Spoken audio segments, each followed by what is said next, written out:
The calm that was restored on Saturday, the day when South Sudan ought to have celebrated its 5th Independence Day, was shattered by heavy gunfire on Sunday, as fighting between forces supporting President Salva Kiir and those backing Vice President Riek Machar intensified.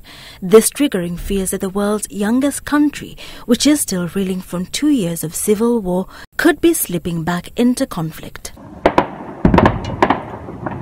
Gunfire had erupted in South Sudan's capital, Juba, on Friday near the State House, where President Salva Kiir and Vice President Riek Machar were meeting for talks. Both leaders came out to condemn the renewed fighting, which is now causing anxiety among both locals and foreigners in South Sudan, among them thousands of Kenyans. I'm in contact with a lot of Kenyans. They are lacking basic supplies because they are not able to leave their respective places since on Friday.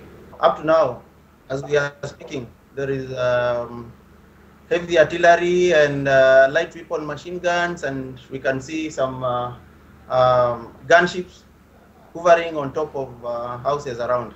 Their anxiety heightened as Kenya Airways announced that it had suspended flights to Juba due to the uncertain security situation. Reports indicate that nearly 300 people, mostly soldiers, have died since Friday. We are trying to book ourselves out on Saturday, and we've been kept on standby, be it commercial or any kind of flight. There's not any flight, and there is also fighting almost close to the airport. So. President Uhuru Kenyatta has reached out to the two leaders, urging them to play the leadership roles expected of them at this time by working together closely to resolve the crisis.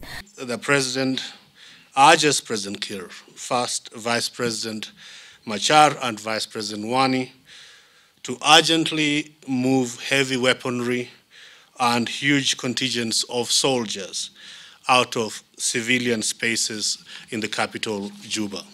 However, the BBC reports that Machar's spokesman has called this a return to war. It cites Colonel William Gajat saying Kiir is not serious with the peace agreement, a situation that prompted the Intergovernmental Authority on Development, IGAD, to call an emergency meeting in Nairobi Monday to discuss the situation in South Sudan.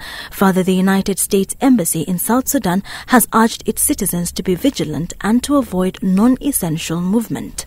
Civilians are now fleeing Juba, seeking refuge at the United Nations compound and in other regions.